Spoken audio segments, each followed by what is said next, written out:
Hey everyone, welcome back to the channel. Today we're diving into a question that's sure to spark some serious debate. Can the Joker ever be a good guy? I know it sounds crazy, right?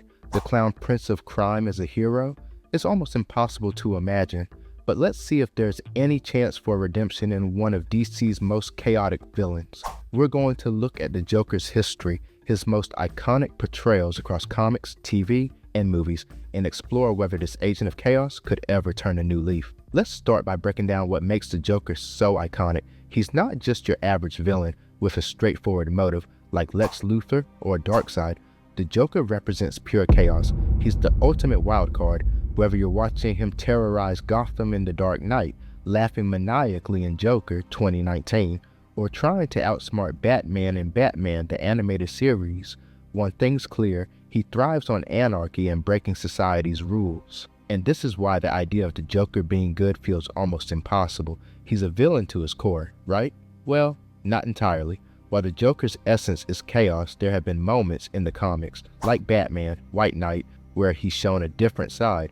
While we haven't seen a fully good Joker on screen, we do get glimpses of a more humanized version in movies like Joker 2019, where Arthur Fleck's journey makes him a more sympathetic character.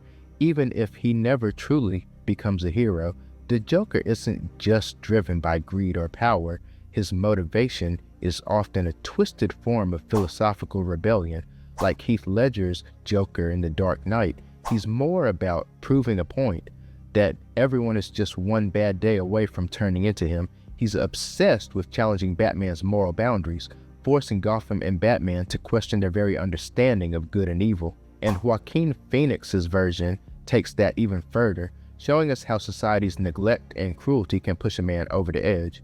These versions remind us that, deep down, the Joker is a mirror, reflecting the darker sides of humanity. Now, if we seriously want to talk about a good Joker, we have to look at the storyline Batman, White Knight.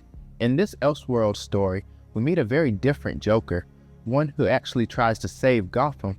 I'm talking about the White Knight Joker, aka Jack Napier. In this storyline, the Joker regains his sanity thanks to a special medication and decides to use his intellect for good. His primary mission? To expose Batman as Gotham's true problem. Sounds wild, right? But Jack Napier isn't pulling pranks or causing chaos for the fun of it anymore. Instead, he runs for office and becomes Gotham's newest councilman, working to reform the city from the inside out. He even recruits Nightwing and Batgirl to create a specialized crime-fighting unit using Batman's own tech.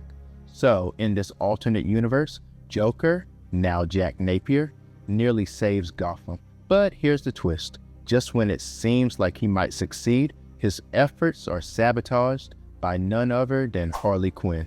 Well, the second Harley Quinn. This Harley, the new 52 version, isn't a fan of the good guy Joker. She loves his chaotic side and sabotages his medication, causing him to descend back into madness. It's a tragic turn, as we watch Jack Napier's noble mission unravel into the chaotic Joker we know too well. So, how does someone like the Joker even get to the point where we can consider him a potential hero? Over the years, different versions of the Joker have explored his backstory and made him more sympathetic. In The Killing Joke, we see that the Joker wasn't always a madman. He starts off as a regular guy, an unlucky comedian trying to make ends meet. But after a series of tragic events, including the loss of his pregnant wife, he's pushed over the edge and falls into madness. This theme of tragedy continues in Joker 2019, where Arthur Fleck is a man discarded by society. His mental illness and the cruelty he experiences lead him down the path to becoming the Joker. It's stories like these that make us feel for the character, even if we can't justify his actions. This complexity is what makes the Joker such a compelling character.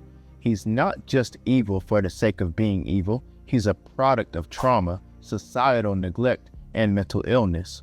And because of that, you have to wonder, could things have gone differently for him? Let's circle back to the question that started all of this. Can the Joker ever really be a good guy? The answer, as you might have guessed, is not really. While storylines like White Knight give us a glimpse of a redeemed Joker, the truth is his very identity is tied to chaos and destruction.